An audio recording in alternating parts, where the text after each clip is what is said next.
Boleh, Bu. Ih, sudah siap dengan SPSS-nya? SPSS sudah pada punya kan? Kemarin udah pernah kita waktu Sudah, Bu. deskriptif. Sudah, Bu. Punya, Oke, Bu. ya kalau oke SPSS, kita mulai. Oh, saya kasih data dulu berarti ya. Sebentar, saya kasih datanya di itu aja, di grup. Sebentar, saya WA ke grup ya. Datanya dalam bentuk Word, jadi bisa di-copy datanya ke SPSS.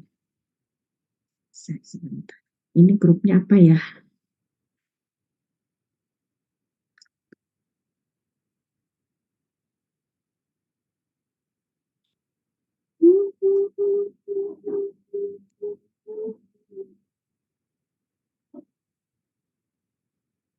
Sudah di-up, Bu, sama Mas Yoyon, Bu.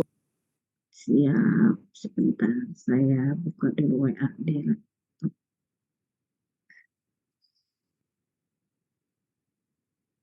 Contoh data. Sebenarnya ini contoh datanya analisis jalur, karena datanya bisa pakai mediasi. Tapi sekarang tinggal kita pilah-pilah aja. Kalau mau diregresiin berarti datanya yang mana gitu ya. Oke, silahkan datanya sudah saya upload saya sampaikan di grup. Di situ ada data keuangan tentang variabel-variabel yang mempengaruhi hmm,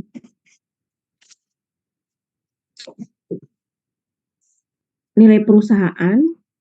Di sini sih dengan mediasi DPR atau membagikan dividen. Jadi ini ada perusahaan, kalau udah dibuka datanya ya, ada 36 perusahaan yang membagikan dividen.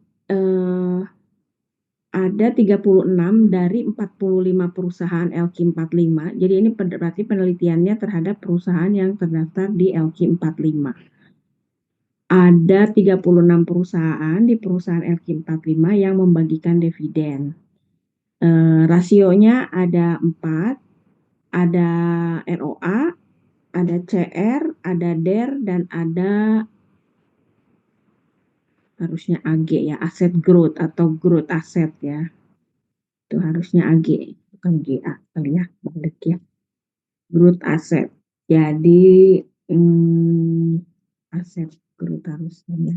Pertumbuhan aset ya. Kemudian ada DPR dan ada Tobinski. Jadi ini Tobinski ini diperoleh dengan perhitungan ya. Biasanya di laporan keuangan nggak ada Tobinski.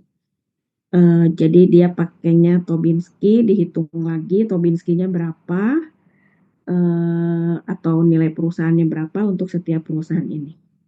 Nah, sekarang kita buka SPSS-nya. Silahkan dibuka SPSS-nya.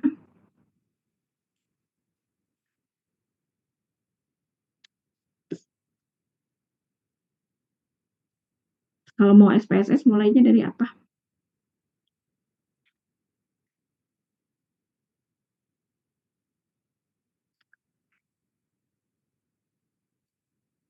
Kalau mau SPSS mulainya dari apa?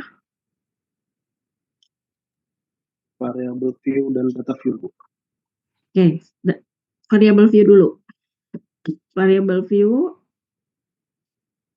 di variable view silahkan di input variabelnya, di input semua aja karena kan tinggal copy paste juga ya, kayaknya bisa nih. Silahkan di input variabelnya 1 ROA, 2 CR, 3 DER, 4 AG, 5 DPR, dan 6 PEKI.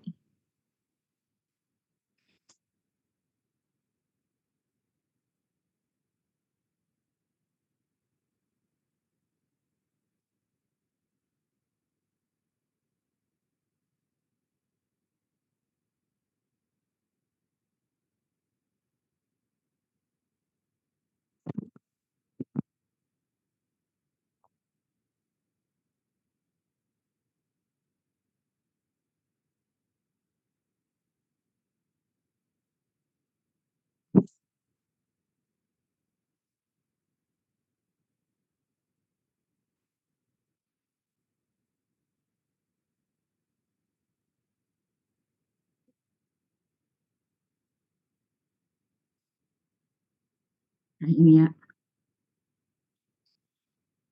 Jadi silahkan di input datanya. Kalau di sini input datanya berarti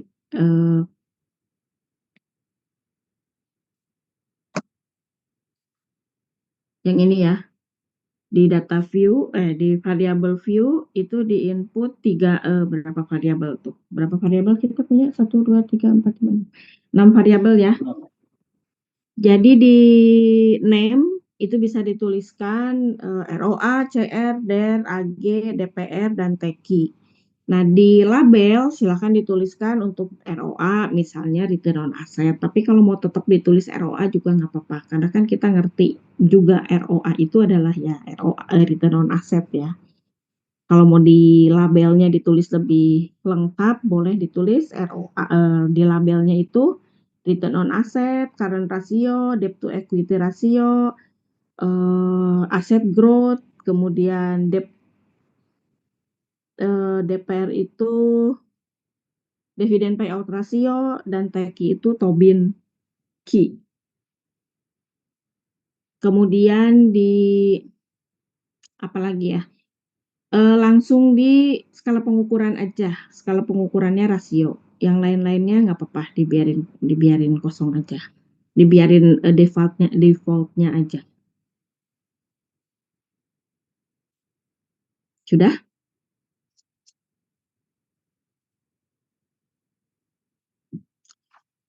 Saya buka.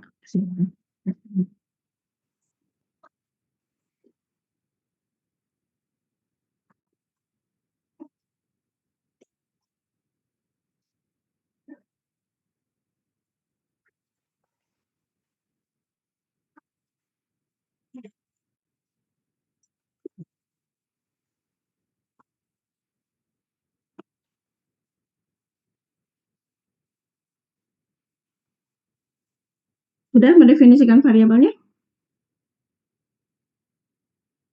Udah, Bu. Oke, kalau sudah sekarang ke data view. Di data view berarti sudah ada 6 variabel kita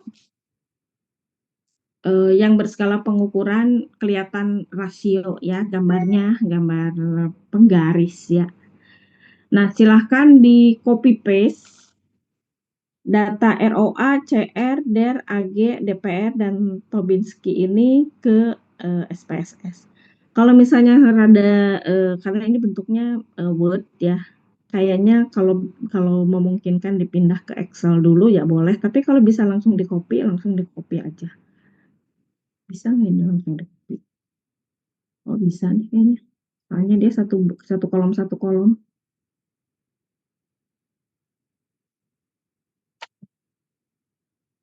Jadi bisa di copy langsung ya, karena satu kolom dia tersorotnya satu kolom, berarti bisa di copy langsung.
Sudah? Bisa? Sudah Bu, bisa. Sudah, Bu. Sebentar, Ibu juga lagi ngerjain. Nanti sebentar Ibu share screen di laptop ini.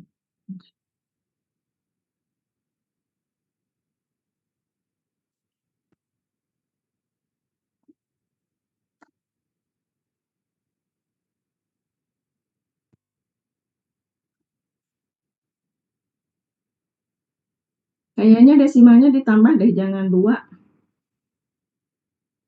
Itu kan sampai 4 desimal ya. Jadi dibuka lagi variabel view-nya, di situ kan desimalnya 2 tuh tertulis. Ditambah jadi 4 supaya datanya muat semua. Kayaknya itu datanya sampai 4 desimal di belakang koma.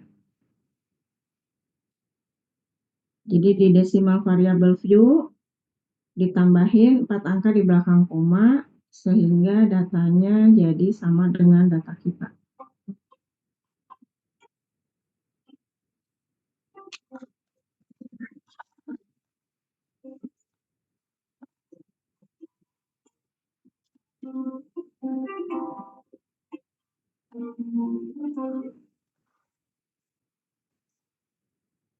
Koma 11 koma 11 koma.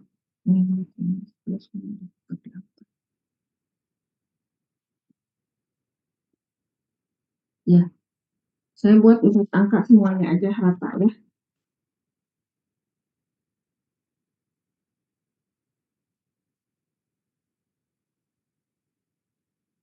Bentar ya, saya masuk Zoom dulu.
Oke, ini data kita.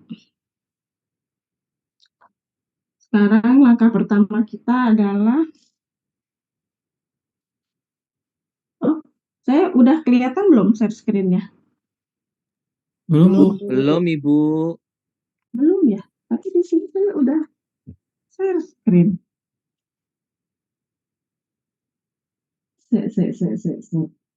Jangan-jangan saya salah dulu nih. Belum masuk ke breakout deh.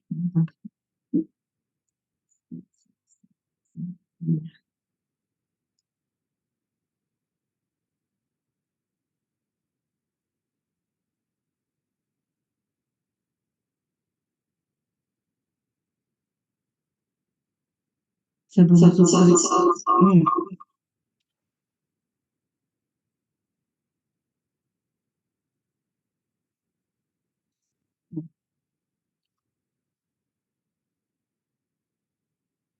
ya, udah ya. Oke, sekarang yang kita lakukan pertama adalah kalau di regresi kita pakai regresi dulu ya, baru nanti analisis jadwal. Bu, Untuk izin boleh regresi- diliatin variabel view-nya nggak, Bu? Takut biar sama aja sih. Makasih, Bu. Ini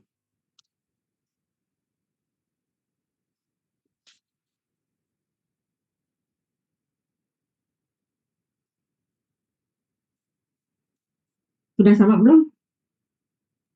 Udah Ibu, terima kasih. Sama, Bu. Sama Bu. Ini datanya ya. Oke, sekarang kita pilih dulu untuk menganalisis normalitas. Apakah data kita normal atau tidak. Untuk uji normalitas, menunya ada di Analyze, Non-Parametric, Legacy Dialog, kemudian One Sample KS. Nah, yang mau diuji normalitas yang mana? Ya, semua aja lah ya. Atau kalau misalnya kita mau sampai apakah ROA dan CR mempengaruhi DPR, dua aja. Ya, pilihannya mau semuanya atau mau dua variabel aja, variabel bebasnya.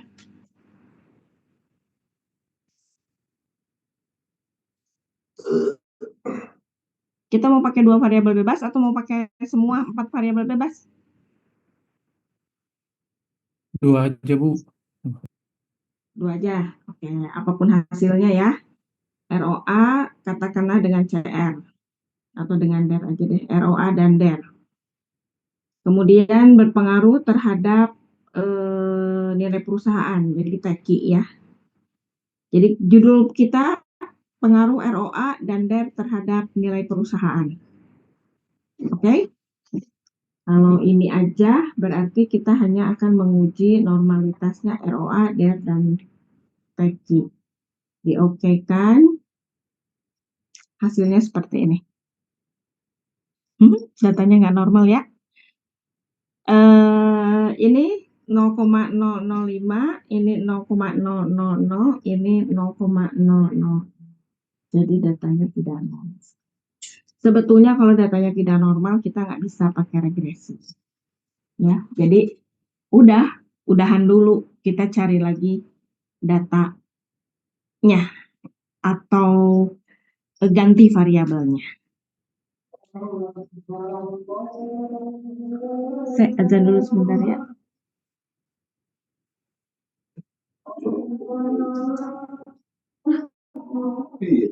Iya, gitu. Tadi aku ini ya. Kita aku di dulu itu Eva cuma beliin adikku di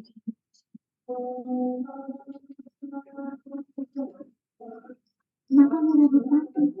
Karena itu itu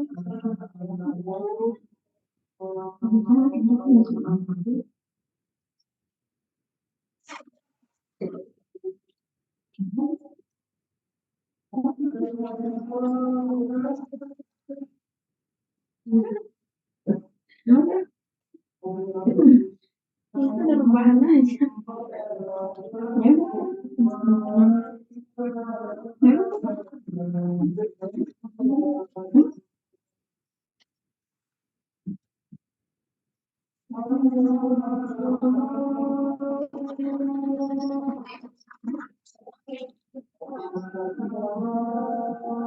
Jadi kucing babynya putih bagus ya, Agnes. Udah kelihatan bulunya bersih. Oh, jangan. Aku mau adopsi kucing.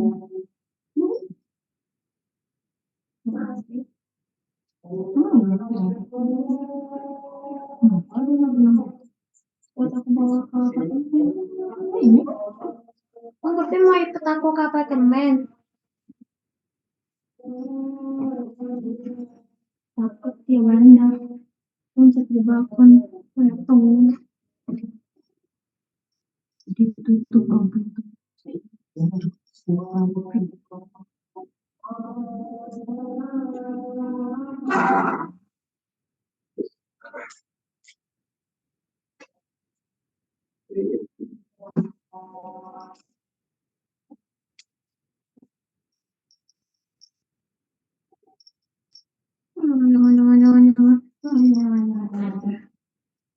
Kamu ikut aku ke apartemen?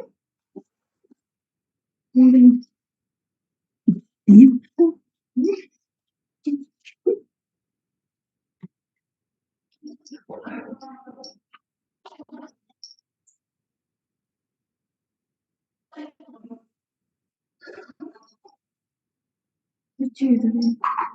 Ya lucu ya.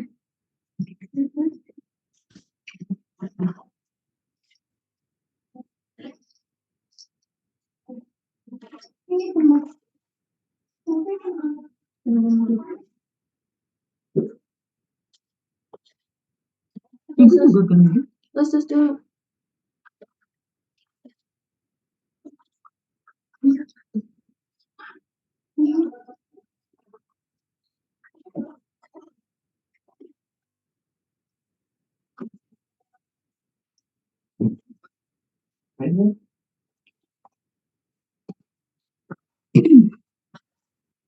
Oke, kita lanjutkan. Tapi nggak apa-apa ya, kan kita ini lagi latihan aja.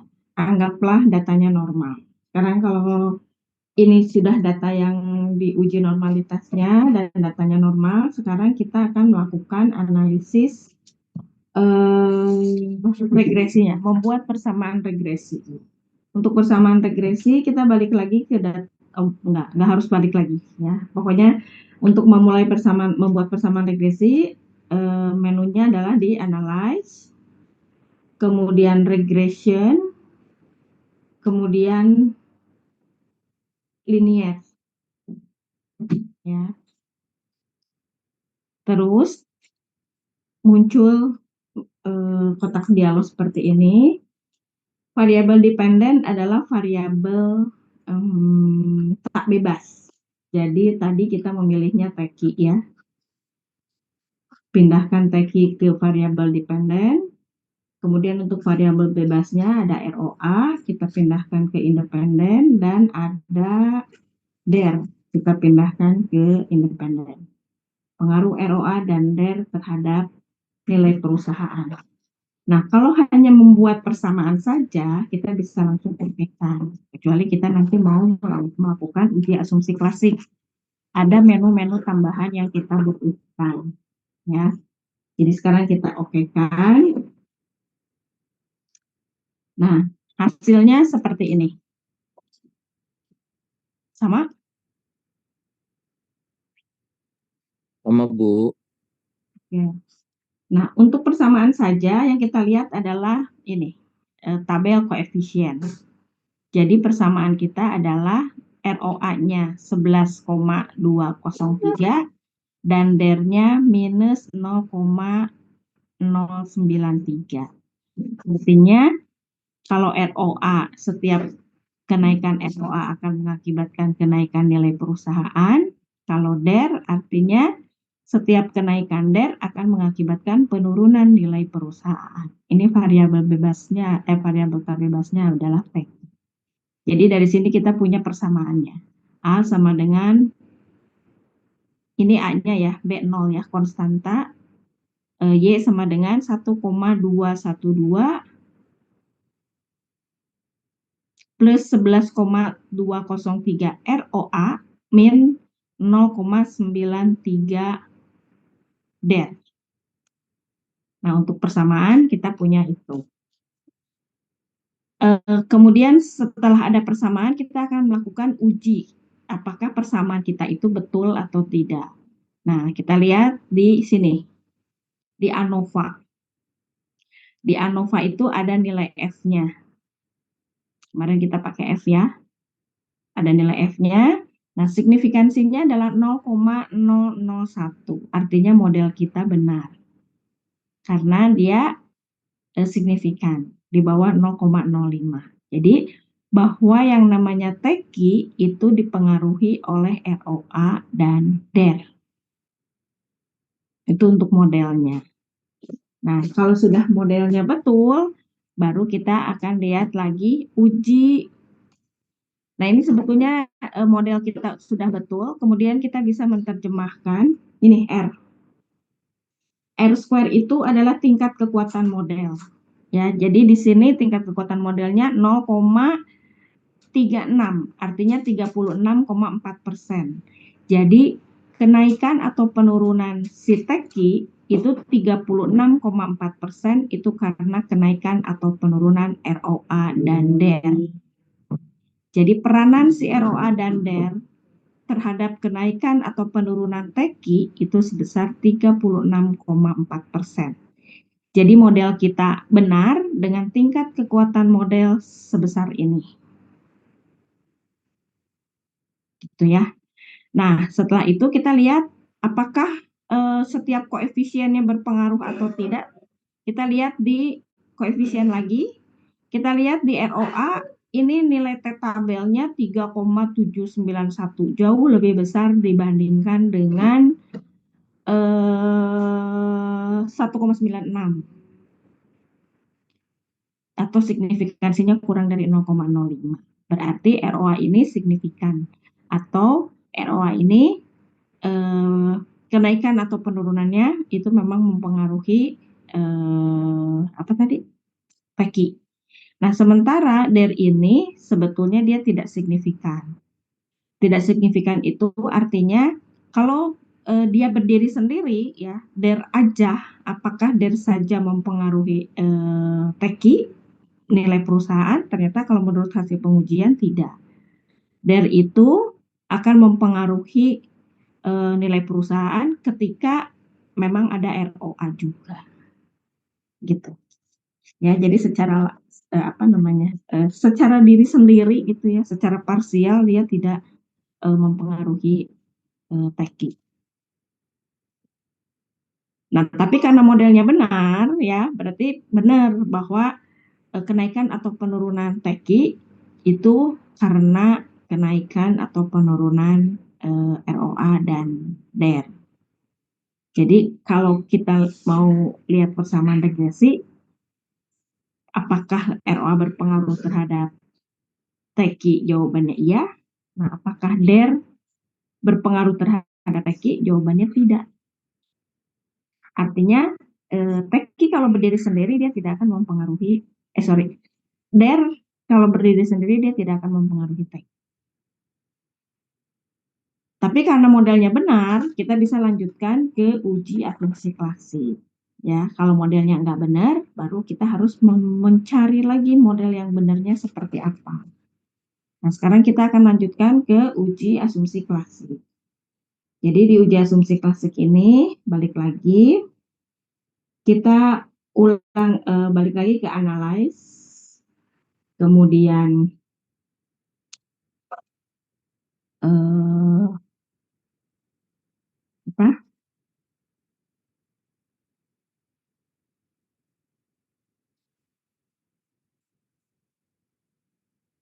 kemudian kita bikin dulu ini ya, kita bikin dulu residu ya.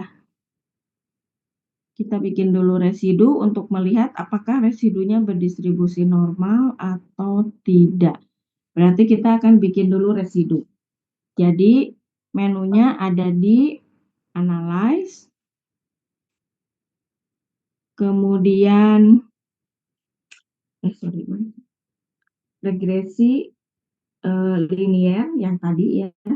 Kita sudah ada di posisi ini karena tadi sudah kita lakukan analisis regresinya. Sekarang kita akan membuat dulu residunya. Untuk membuat residu, menunya ada di sini, ada di save. Jadi di klik save-nya, ini ada unstandarized. Ya, di sini ada unstandarized. Nah, di sini di residual itu ada unstandarized residu. Nah, ini diklik. Kita akan menghitung residunya. Kalau sudah, kita oke-kan ya residunya, continue, kemudian oke.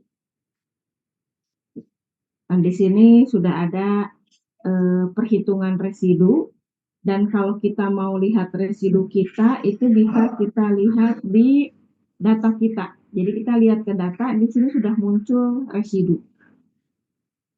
Ya, jadi muncul residu kita. Kemarin saya sudah jelaskan, residu itu adalah selisih antara data Y dengan Y hasil perhitungan regresi. Ya, jadi muncul residunya berapa. Nah, residu inilah yang harus berdistribusi normal. Jadi kita akan uji normalitas untuk residu. Menunya ada di analyze, kemudian non-parametric, kemudian legacy dialog, kemudian one sample KX, Nah, sekarang yang akan dihitung residunya, yang akan dilihat normal tidaknya adalah residu. Jadi ini semuanya dikembalikan dulu ke kiri karena kita akan menguji normalitas yang residu. Gitu ya. Baru di-okekan. Nah, ini hasilnya. Ternyata residu kita nilainya kurang dari 0,05. Berarti residunya tidak berdistribusi normal. Satu uji asumsi klasik tidak terpenuhi. Kalau satu uji asumsi klasik tidak terpenuhi, ya sudah, ngapain lagi yang uji yang lain. Toh satu tidak terpenuhi berarti kan blue-nya tidak terpenuhi. Ya, tapi nggak apa-apa, kita lanjutkan. Namanya juga lagi nyobain ya. Jadi hati-hati ya, nanti ketika bikin penelitian harusnya kita punya model yang semuanya memenuhi, gitu ya. Baru ya apa ya, ibaratnya mah penelitian kita jadi baru benar, gitulah ya. Nah, bedanya tadi pada saat kita analisis apakah data kita normal atau tidak, yang muncul di sini adalah ROA, DER, dan TEKI, karena memang kita akan menguji normalitas dari data. Ya, tapi kalau di residu berarti yang muncul di sini adalah unstandardized residu karena memang kita akan menganalisis apakah residunya normal atau tidak. Jadi dalam asumsi klasik bukan datanya yang normal tapi residunya. Oke, sekarang yang kedua setelah itu adalah kita akan menguji multikolinearitas. Nah, untuk uji multikolinearitas menunya ada di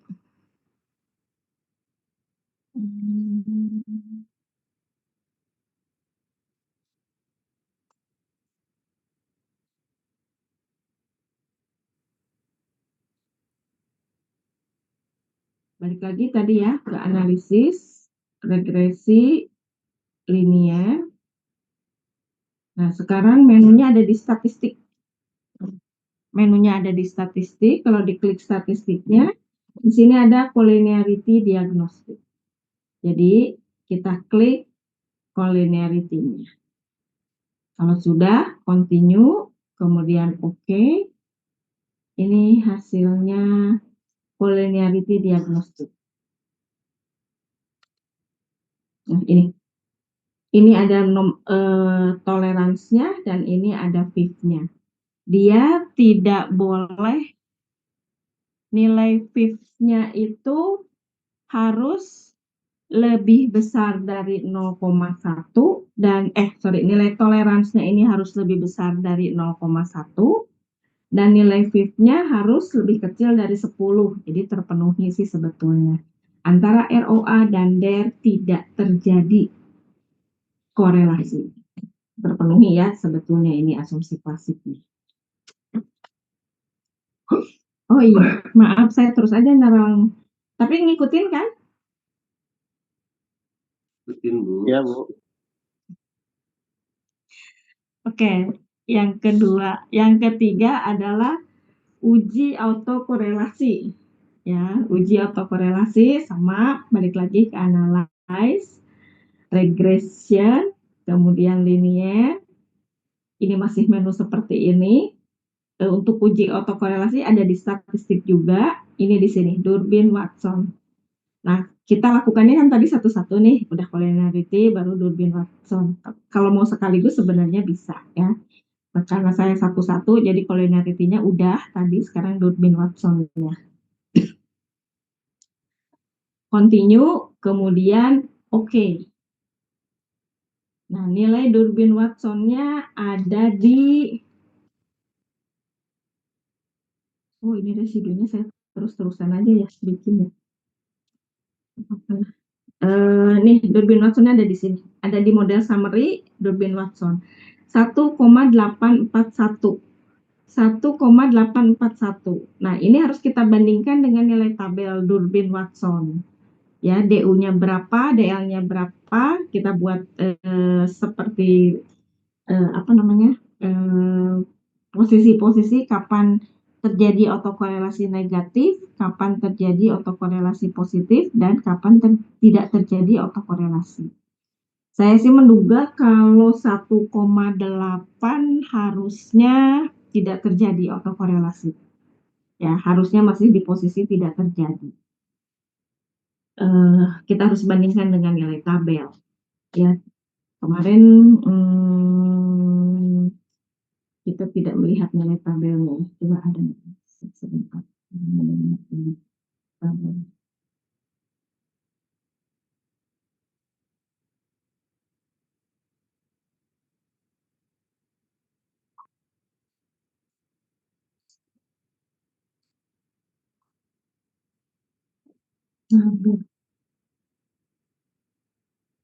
Oh ya, ini Durbin Watson. Ini adalah tabel Durbin Watson. Untuk melihat tabel Durbin Watson itu kita memerlukan nilai DL dan DW di posisi DF-nya adalah jumlah sampel. Ini ada jumlah sampel dan ini ada jumlah variabel bebas. Kita punya sampel tadi berapa ya? 36. Kita punya sampel 36, berarti di sini ada angka 36, ya. Kemudian di jumlah variabel bebasnya ada 2, berarti ini DL, ini DU ya. Di 36, DL-nya 1,3537. Bentar, kertas ada nggak?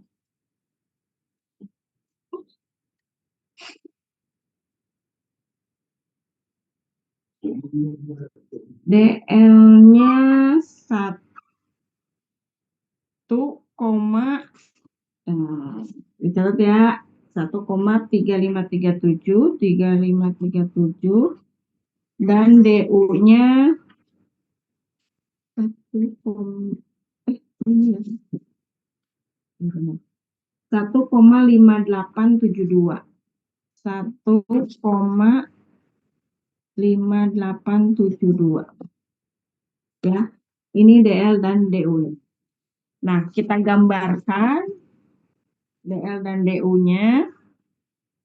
Kemudian kita hitung, nanti kita lihat ya.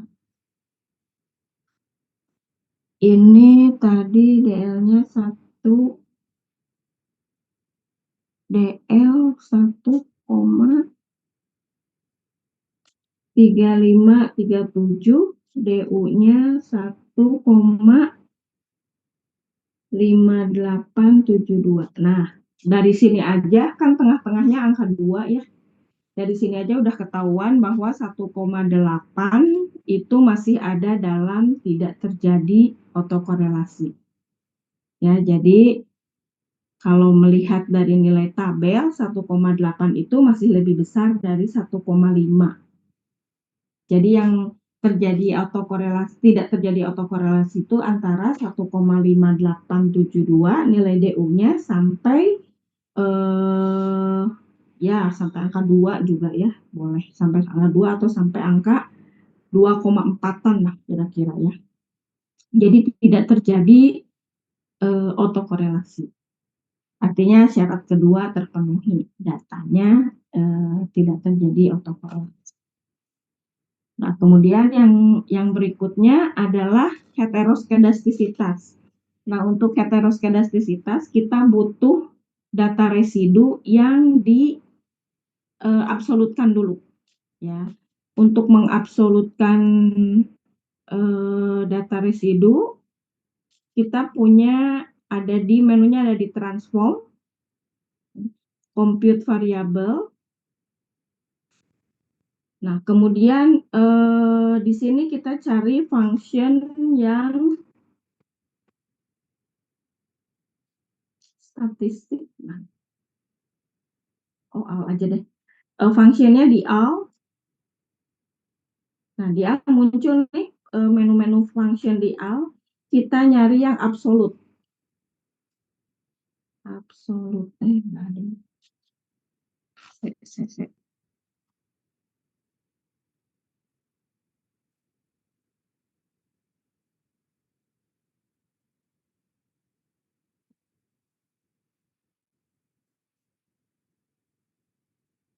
Ini nih, absolut ya. Kita nyari yang absolut.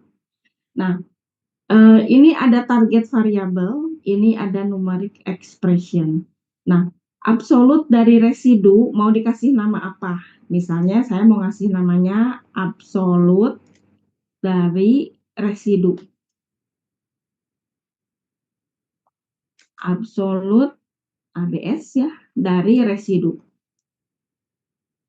Jadi residunya mau diabsolutkan. Saya bikin target variabelnya adalah ini, kemudian numeric expression-nya apa? Untuk absolut residunya tadi diabsolutkan, terus dinaikin ke atas pakai tanda panah ini.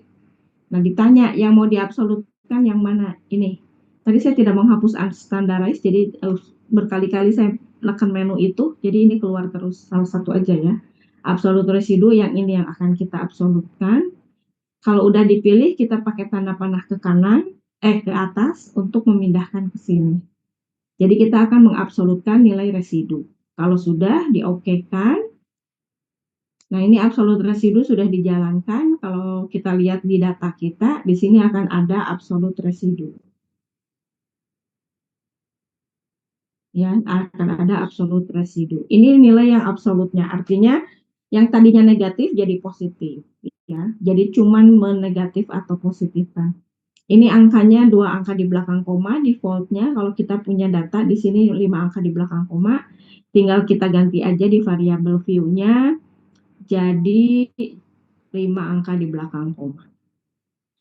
Kita lihat datanya jadi sama persis antara residu dengan absolutnya, kecuali positif dan negatifnya. Nah, setelah kita punya nilai absolutnya, berarti sekarang kita akan meregresikan bahwa yang namanya variabel bebas itu tidak boleh mempengaruhi nilai absolut dari residu ini. Berarti di-analyze, regression, linear. Nah, kalau tadi kita punya variabel Y-nya teki, nah sekarang kita harus punya variabelnya yang absolut residu. Jadi kita akan meregresikan ini apakah ROA dan DER berpengaruh terhadap absolut residu atau tidak. Statistiknya dihilangin dulu ya, karena harusnya tidak pakai apa-apa, terus save-nya juga ininya dihilangin dulu. Karena kita tidak perlu apa-apa, cuman sekedar persamaan saja. Jadi diokekan. Nah, hasilnya adalah ini. ROA dan DER apakah berpengaruh terhadap absolut residu? Ternyata ROA berpengaruh, DER yang tidak. Berarti terjadi heteroskedastisitas, yaitu bahwa si absolut residu dipengaruhi oleh ROA. 2, uji asumsi klasik tidak terpenuhi, yaitu residunya tidak normal dan residunya dipengaruhi oleh variabel bebas. Artinya persamaan kita adalah persamaan yang tidak blue, bukan persamaan terbaik yang bisa digunakan untuk memprediksi. Jadi kalau analisis datanya mah gampang ya, maksudnya ngitung-ngitungnya mah gampang ya.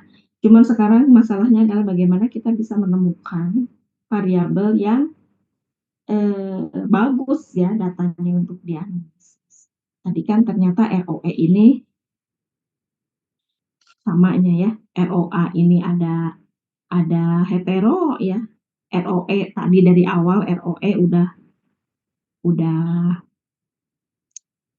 bermasalah ya dari sejak dari sejak model pun sebetulnya ROE sudah bermasalah ya. Jadi ya memang mungkin kita harus mencari variabel yang lain. Gitu. Oke, sampai sini ada yang mau tanyakan?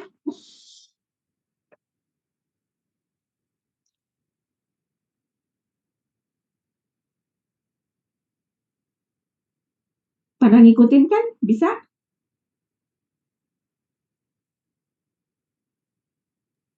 Insyaallah, Bu. Iya Bu. Oke. Sekarang kalau kita lanjutkan ke PET analisis. Ya. Model PET-nya adalah Saya balik lagi ke data. Nah,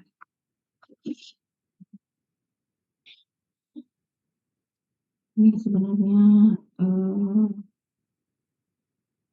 kebanyakan. Yang kita perlukan cuma ini.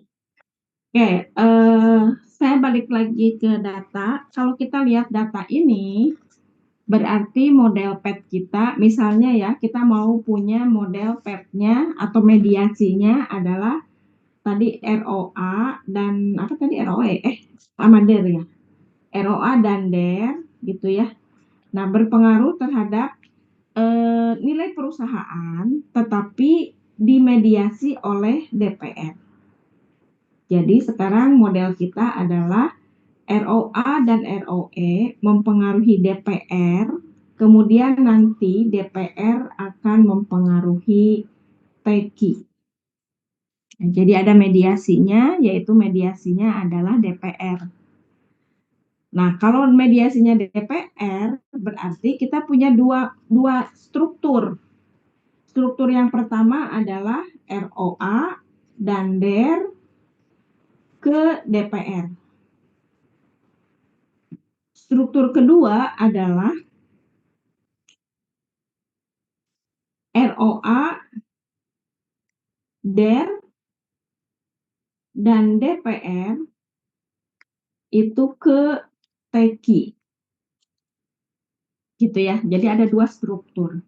Nah, dua-duanya adalah regresi. Jadi pertama kita struktur yang pertama ROA ke DER, ROA dan DER ke DPR. Berarti kita akan membuat analisis gitu ya. Regression linear. Nah, modelnya adalah ROA dan DER tapi bukan ke residu ya. Ini kan yang tadi ya.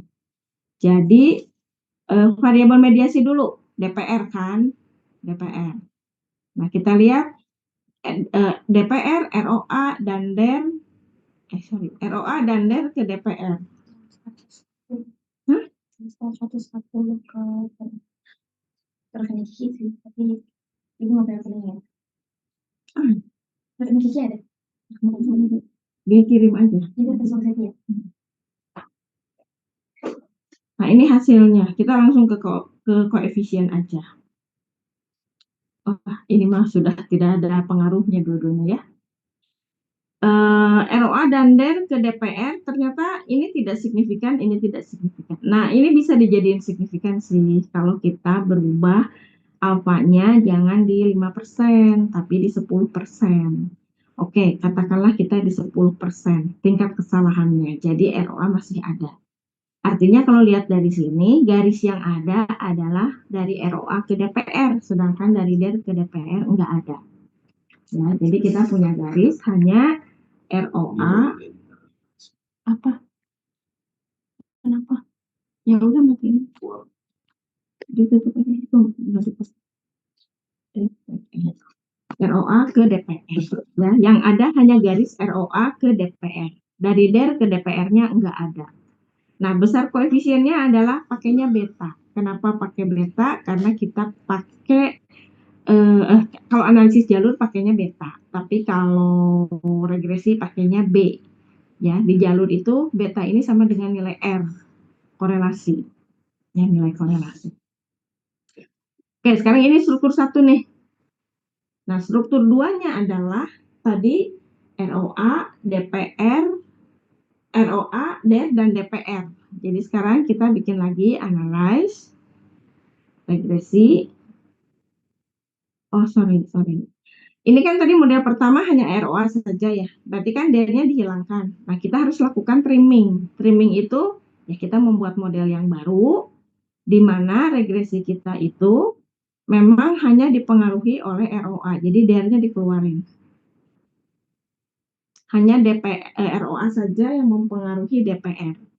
Di-okekan. Buat apa ini? Untuk melihat koefisien yang benernya berapa.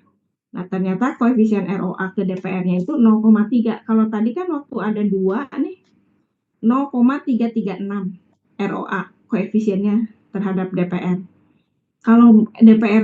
kalau DER-nya dihilangkan, karena memang DPR itu tidak signifikan ya, kita hilangkan, maka ROA itu peranannya adalah sebesar ini. Tingkat kekuatan hubungannya sebesar ini. Lumayan naik ya, yang tadinya 3,336 sekarang jadi 0,380.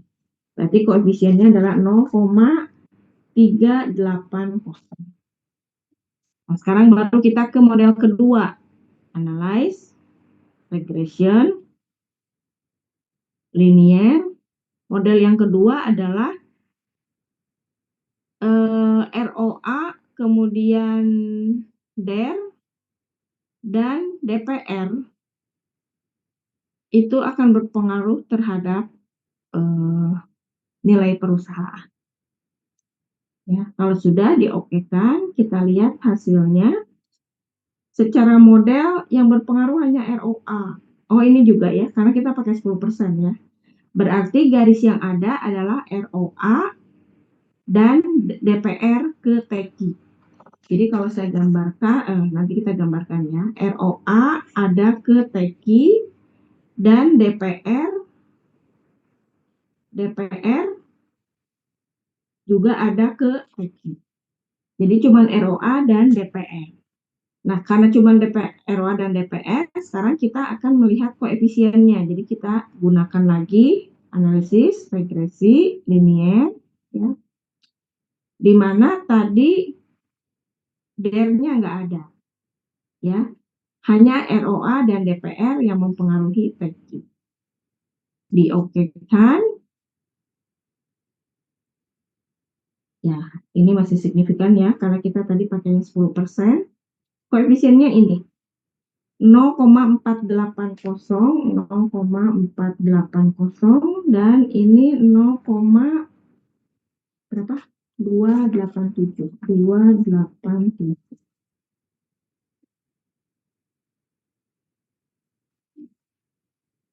Dengan nilai tingkat kekuatan modelnya untuk yang ini 41,7%, ya. Sedangkan tadi yang model pertama itu tingkat kekuatan modelnya,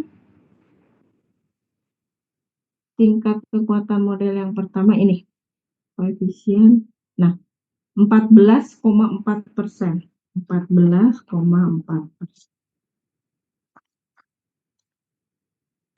gitu ya. Nah, berdasarkan dua model yang sudah kita buat, sekarang kita akan buat model keseluruhan. Oke, sampai sini untuk SPSS-nya sudah jelas ya? Bisa ya? Jadi kita di jalur itu melakukan trimming itu, kalau ada yang tidak signifikan, kita ulang lagi tanpa yang signifikan untuk membuat model yang barunya.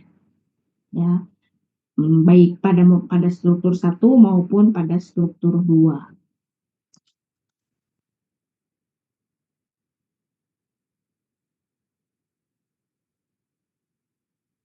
Oh, ada gini nelfon, oh nggak ada di HP terus.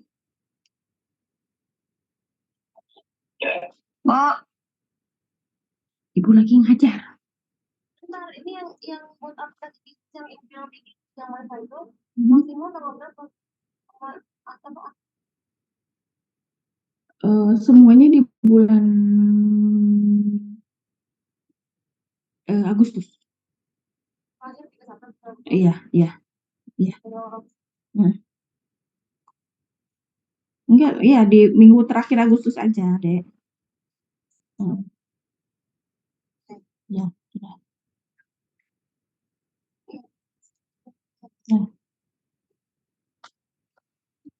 Oke, sebentar ya, saya pindah dulu ke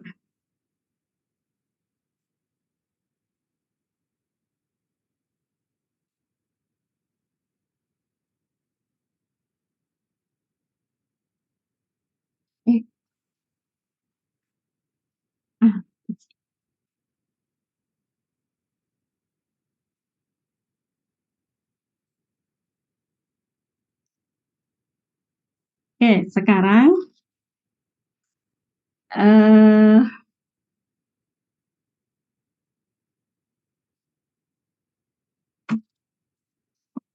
sekarang kita punya model, tapi saya sudah gambarkan modelnya ya. Yang pertama adalah ini kalau ini adalah ROA. Yang pertama tadi dia nggak ada ya, yang ada hanya ROA. Jadi ini adalah ROA. Kemudian di sini ada DPR. Kemudian di sini ada TEKI. Nah, model pertama ROA ke DPR ada. Kemudian ROA ke TEKI juga ada. Dan DPR ke TEKI juga ada. Sementara yang DER benar-benar nggak ada. Jadi kalau saya bilang ini ROA, kemudian ini adalah DPR, kemudian ini adalah TEKI. Nah, koefisien-koefisiennya tadi dari ROA ke DPR adalah 0,380, kemudian DPR ke TEKI 0,287, dan dari ROA ke TEKI 0,480. Tingkat kekuatan model yang ini adalah 14,4% dan tingkat kekuatan model yang ini adalah 41,9%. Sekarang menerjemahkannya, ini kan hubungan-hubungan yang terjadi. Ada hubungan antara ROA dengan DPR sebesar 0,38. Ada hubungan antara DPR dengan TEKI. Nah, sekarang kalau kita mau lihat pengaruhnya, nah biasanya kalau pengaruh itu kita lihatnya ROA berpengaruh terhadap DPR sebesar 0,38 kuadrat. Artinya kenaikan ROA, kenaikan atau penurunan DPR sekian persen itu karena ROA.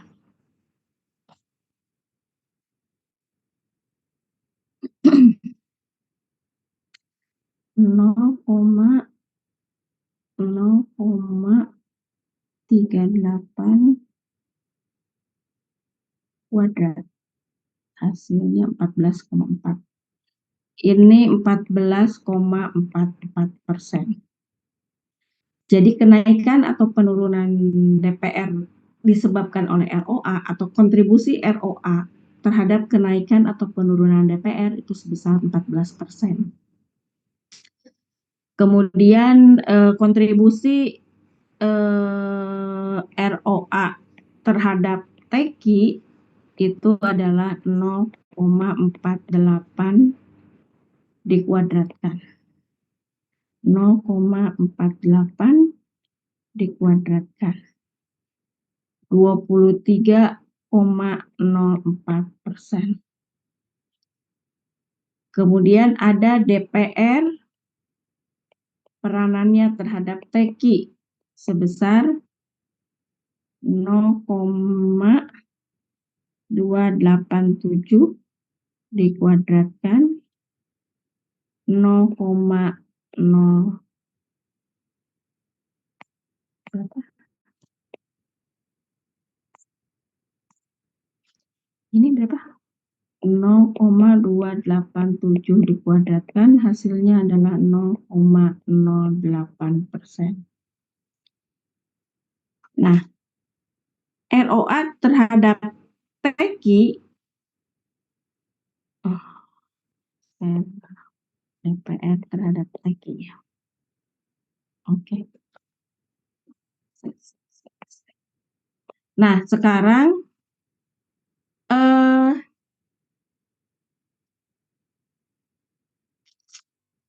ada pengaruh, ini harusnya di sini.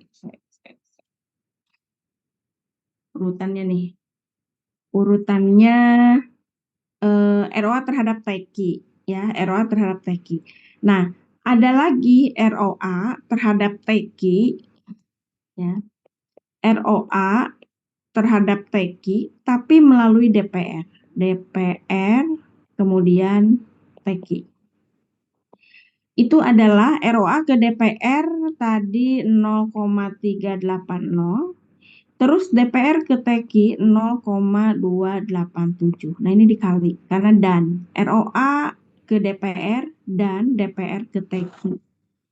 Jadi kita punya hasilnya adalah 0,38 dikali 0,287.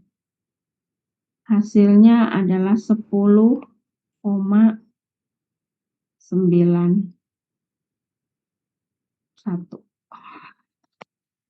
10,91%.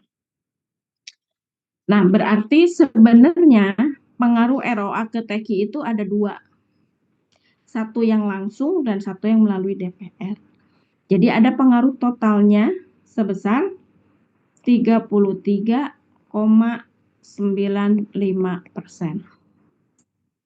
Jadi kenaikan atau penurunan TEKI itu 33,95% karena penurunan ROA baik secara langsung maupun melalui DPR sebagai variabel mediasi.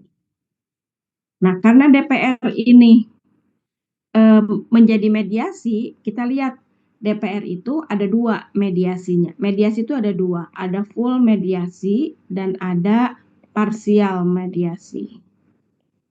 Nah, DPR ini fungsinya adalah yang parsial.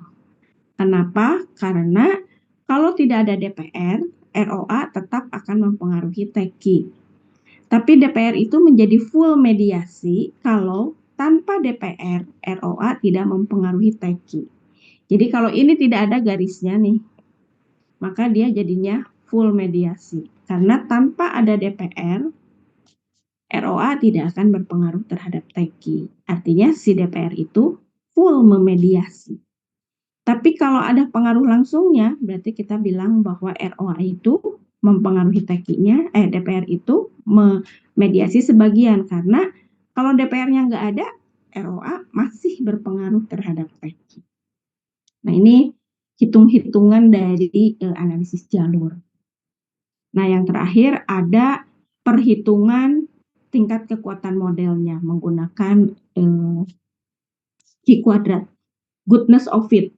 Jadi model kita yang sudah seperti ini ya, nah model kita yang sudah seperti ini itu benar atau enggak itu kita uji pakai Q kuadrat. Untuk menguji pakai Q kuadrat melibatkan model awal. Kita punya model awal tadi yang begini, model awal kita tadi yang begini, ya, gini, dan model akhir kita yang cuman begini. Ya, jadi ada membandingkan dengan model yang lalu. Kita punya model seperti ini, hasil perhitungan ternyata seperti ini, maka kita bisa berhitung berapa besar tingkat kekuatan dari model kita yang ini, yang kedua ini. Nah, itu untuk analisis jalur, ya. Jadi dia regresi, tapi karena ada variabel mediasi. Kalau yang satu lagi, variabelnya adalah moderasi. Kalau moderasi nanti kita menggunakan regresi juga sama menunya, tetapi misalnya modelnya X ke Y dengan moderasi Z. Berarti persamaannya adalah Y sama dengan A plus B1X1 plus B2XZ. Nah, ini kalau udah begini, kita punya data Y, kita punya data X, kita punya data Z, dan kita punya data X juga. Ini datanya dikalikan dulu, baru kita regresikan ke sini. Udah pakai menu regresi biasa juga sih sebetulnya ya.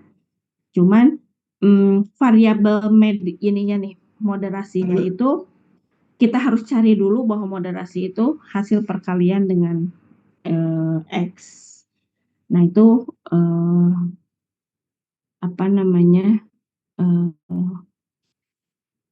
punya arti tersendiri lah nantinya ya untuk moderasi.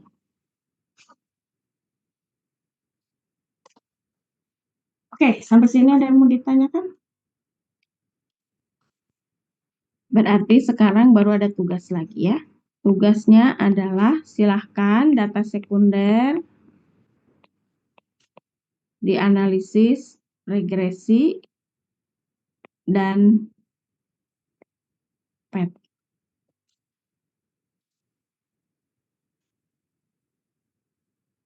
Punya data masing-masing kan? Dikumpulkan minggu depan, dan minggu depan kita ujiannya sampai sini.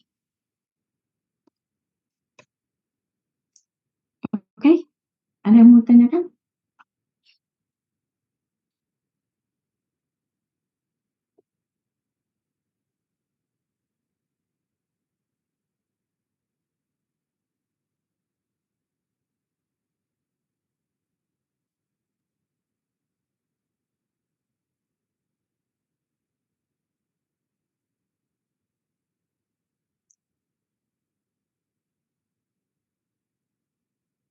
Ada yang mau ditanyakan?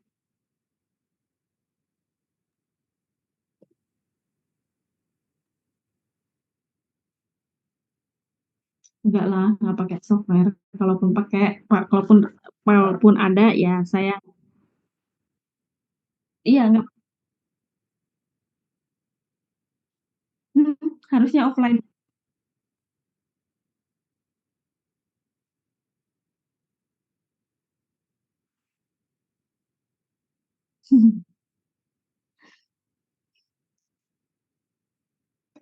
Harusnya sih offline ya. Kalau take home exam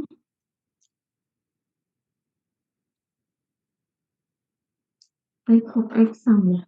Saya repot bikin soalnya kalau take home. Karena kan kalau take home exam itu harusnya soalnya masing-masing ya. Kalau nggak masing-masing ya kerjain bareng-bareng namanya ya.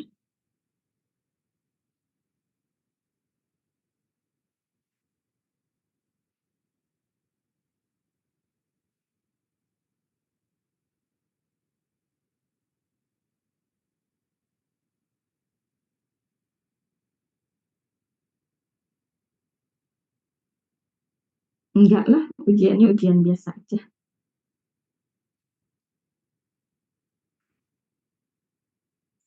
Kita ujian di kampus, saya nanti kasih soal. Bisa jadi soalnya adalah output dari software, dan silahkan diinterpretasikan.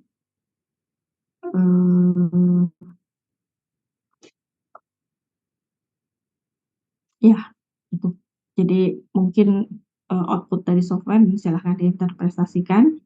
Yang jelas materinya ya dari pertemuan pertama ya, pemahaman tentang skala pengukuran data, kemudian analisis kalau deskriptif untuk data nominal, ordinal, interval, kemudian apa ya? Ya sampai pengujian hipotesis. Saya belum bikin soal sih sebenarnya, memang sampai pengujian hipotesis.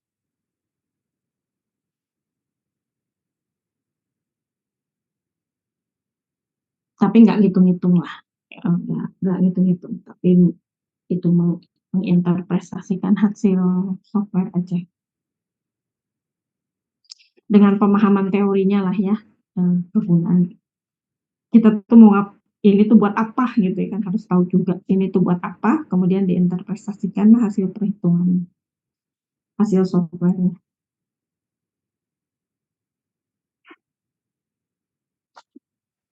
Gitu ya. Jadi minggu depan kita ujian aja.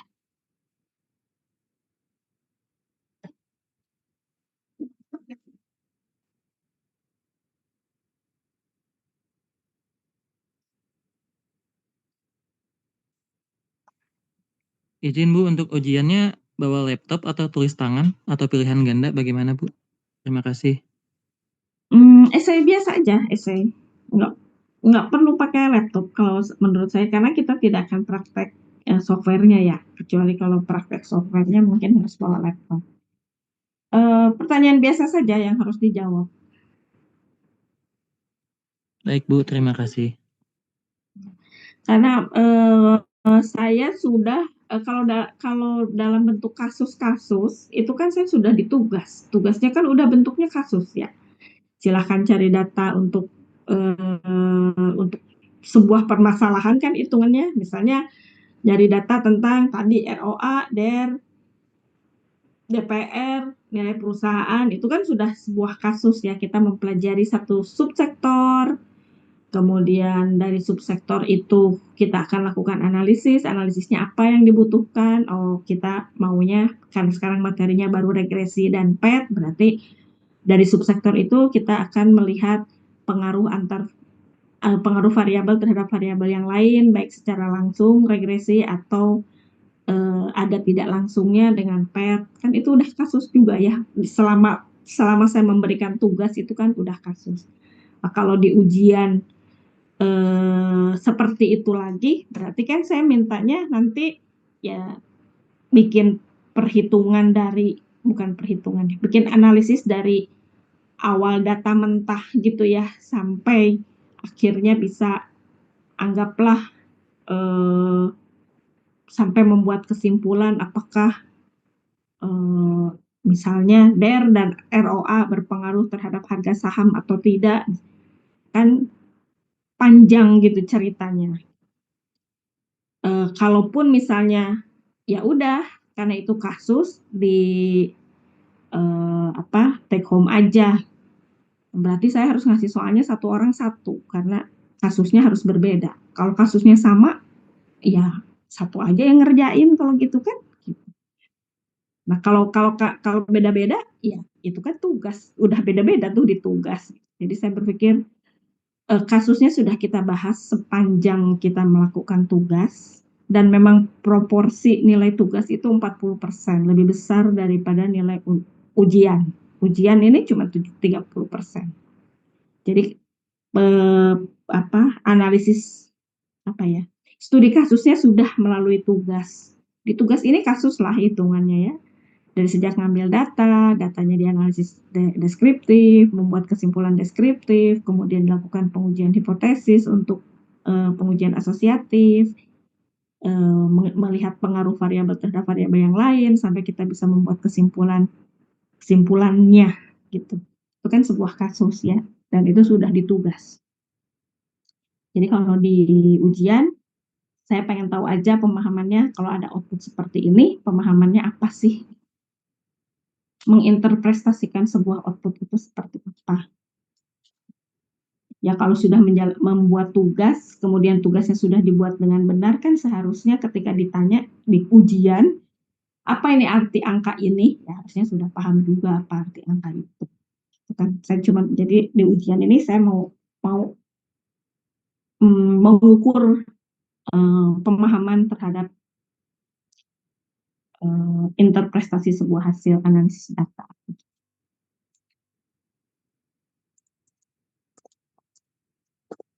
Izin bertanya Bu, apakah open book Bu atau boleh buka buku? Silakan Bu, mangga. Silakan Baik, Bu. Baik Bu, terima kasih. Ya.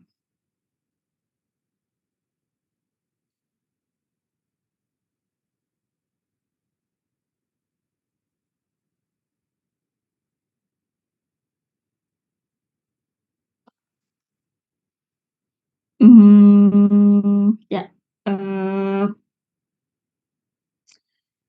kalau udah dipelajari di catatan atau di buku atau di apapun lah, mungkin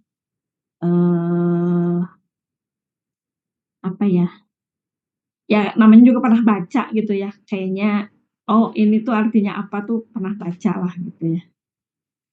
Tapi kalau belum pernah mempelajari kan akhirnya jadi nyari-nyari ya.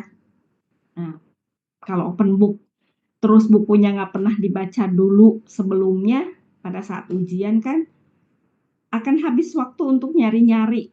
Ini jawabannya ada di yang sebelah mana ya, gitu ya. Tapi kalau udah pernah baca, paling tidak tahu, oh kayaknya yang ini adanya di yang ini, gitu ya. Jadi silakan dibuka bukunya. Akan beda juga antara yang sudah pernah baca dengan yang belum baca. Baik Bu, terima kasih. Ya.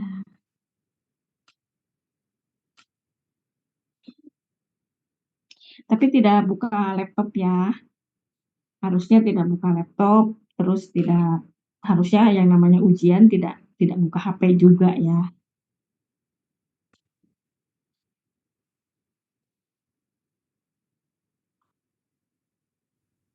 Ibu izin bertanya, Bu.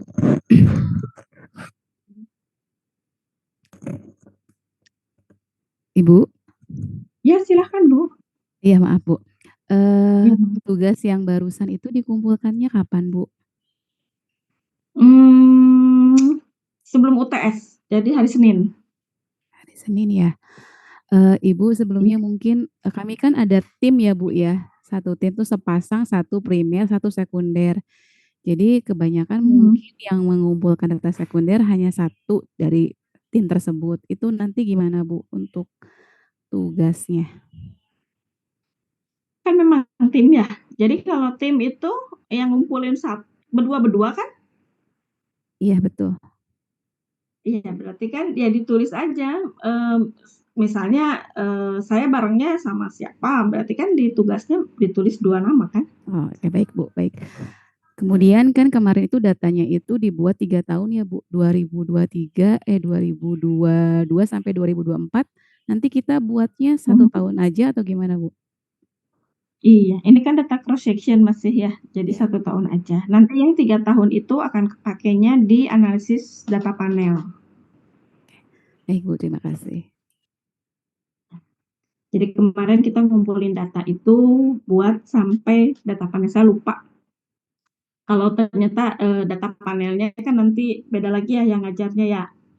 Abis UTS kan dosennya ganti ya, Pak Mangasi. Nanti Pak Mangasi yang akan menyampaikan tentang data panel. Ya mungkin Pak Mangasi akan membuat tugas sendiri ya. Kalau saya kemarin bukan berpikir, ya saya biasa memberi tugas sampai akhir.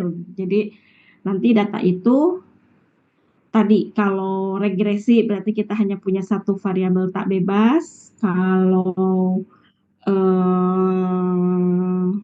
PET kita punya variabel mediasi dan variabel tak bebas.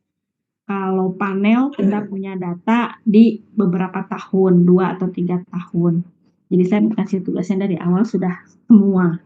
Jadi satu data yang kita kumpulkan di depan itu kepake sampai tugas nanti sampai akhir. Nah ternyata kalau kelas ini itu setelah UTS ganti dosennya Pak Mangasi. Saya sudah koordinasi sama Pak Mangasi bahwa saya sudah menyampaikan sampai PET. Nanti mungkin Pak Mangasi akan sedikit menyinggung lagi tentang analisis yang non parametrik. Kemarin saya tidak sempat sih. Waktu uji beda misalnya, saya bilang uji beda itu uji T, terus kalau datanya tidak normal kita bisa pakai uji Wilcoxon atau uji Mann-Whitney misalnya. Dan nanti mungkin Pak Mangasi akan lebih ke akan mengulang gitu ya. Sebetulnya uji non parametrik itu yang seperti apa. Kemudian dilanjutin ya nanti ada PLS, ada regresi, satu lagi tuh yang moderating ya, MRA, kemudian PLS, kemudian panel. Jadi itu kelanjutannya. Kan harusnya setelah PET ini kita belajar regresi moderating. Tapi kan karena udah UTS nanti Pak Mangasi, jadi Pak Mangasi nanti akan memberikan MRA. Kemudian dia akan sedikit menyinggung yang non parametrik karena saya kemarin bilang, saya kemarin lupa maksudnya bukan lupa, nggak detail lah ya menyampaikan yang non parametriknya. Sementara Pak Mangasi itu memang orang jagoannya non parametrik ya. Mama ngasih. Jadi mungkin dia seneng ya ngajar non parameter. Terus SEM, PLS dan panel. Ini udah absen tuh, gitu ya. Makanya tugasnya sampai batas sehari sebelum UTS itu tugasnya sudah ada semua. Karena nanti saya akan menyampaikan nilai ke Pamangasi itu nilai UTS sama nilai tugas sampai sebelum UTS. Karena setelah UTS ya itu wewenangnya Pak Mangasi.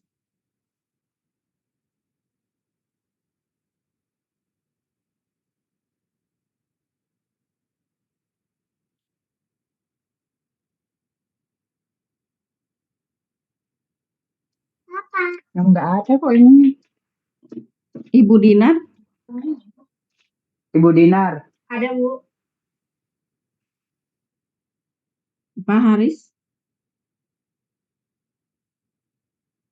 Ibu Ada, Bu. Repisa, Ada Bu, Haris Bu. Repisa, Revisa ada, Bu.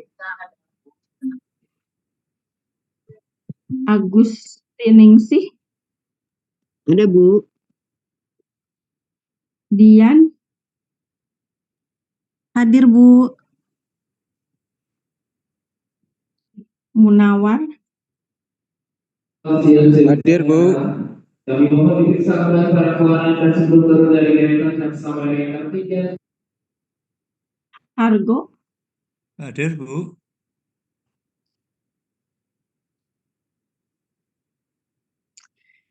baik, ada yang mau tanyakan lagi?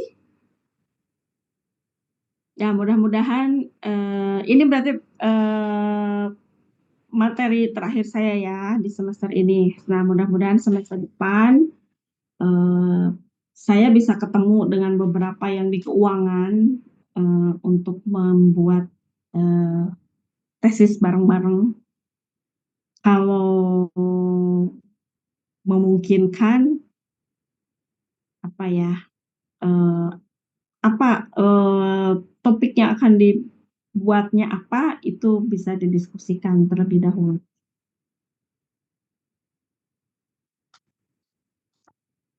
Oke, ada lagi pertanyaan buat besok sampai besok uji UTS?